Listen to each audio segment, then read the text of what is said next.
Ladies and gentlemen, members of the jury, members of the Roll the Tape film crew. Ah, man. I mean, where does this end? Now, at this point, everyone in the boxing community is well aware of the interviews that I conducted with Victor Conti. And in the first interview, I laid the foundation so that he would have an opportunity to answer the question that I had for him regarding his involvement with VADA. Now, he clarified his involvement or the lack thereof in response to the question. With that being said, after he clarified these things, most people assumed that Victor Conti was just being genuine. We all know that he refers to himself as an anti-doping advocate. And that was the main foundation for me asking the question of his involvement with VADA. Now, VADA, if you don't know, to all of you who are new to my channel, I have to educate you all. VADA stands for Voluntary Anti-Doping Association. Okay? Now,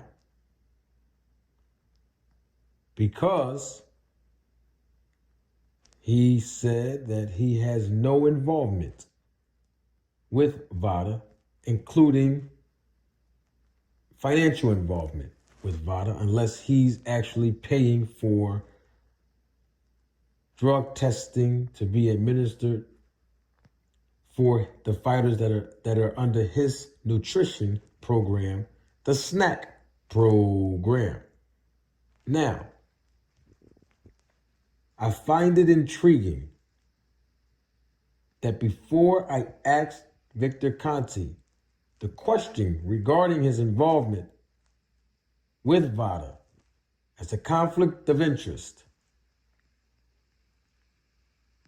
Mr. Victor Conti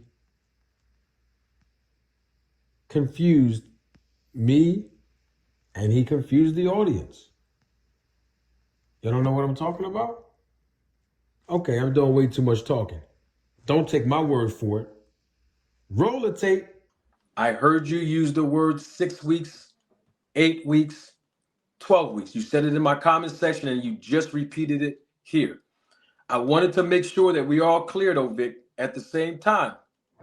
And this is not challenging your knowledge, but at the same time, when we only have one source to reference besides what you're saying to us now, we have to go by that source, and that is the website of VADA. VADA's website, and I can read you a sentence prior to it, and it basically states that 8 weeks prior to all of the boxing and MMA competition is when testing basically will start for the boxers and or MMA fighters who voluntarily enroll into the program. I haven't seen that statement, but let me say that if it is there, that it's incorrect.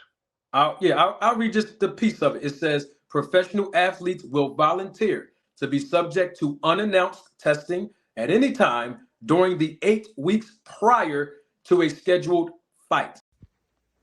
Okay, so I tried to explain it to him, but apparently he did not want to acknowledge it.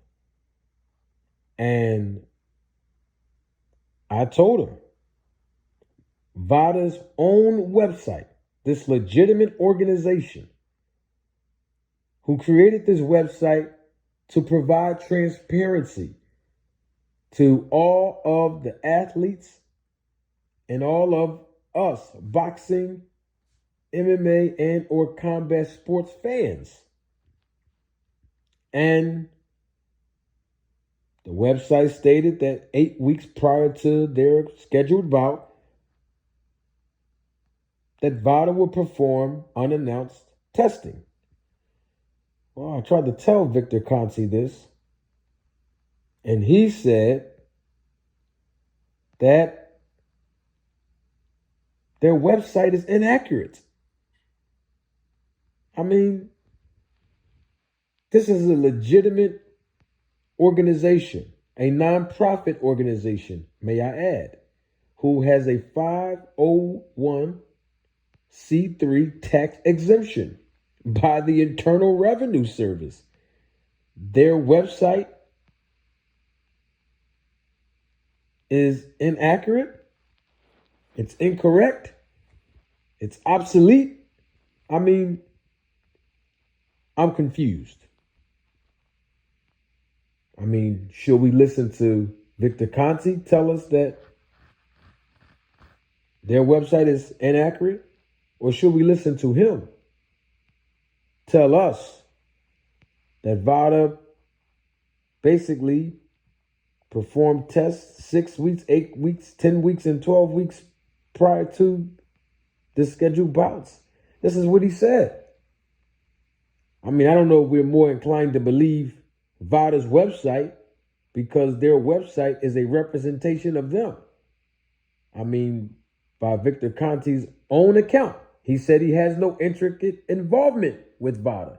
So I think that VADA's website should be more credible. It should be more of an accurate source that we all can reference for information. I'm sure you all would agree.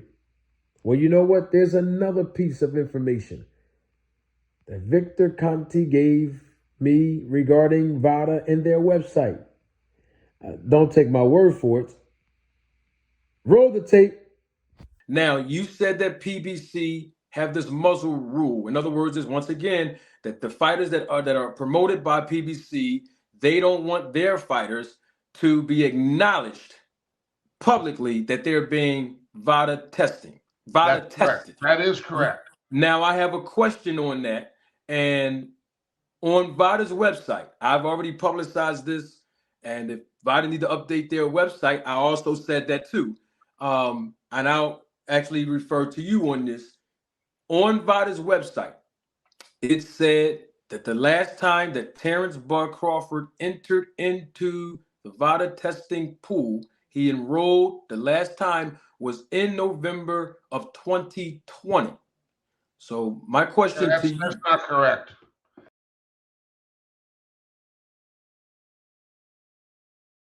Well, you heard him.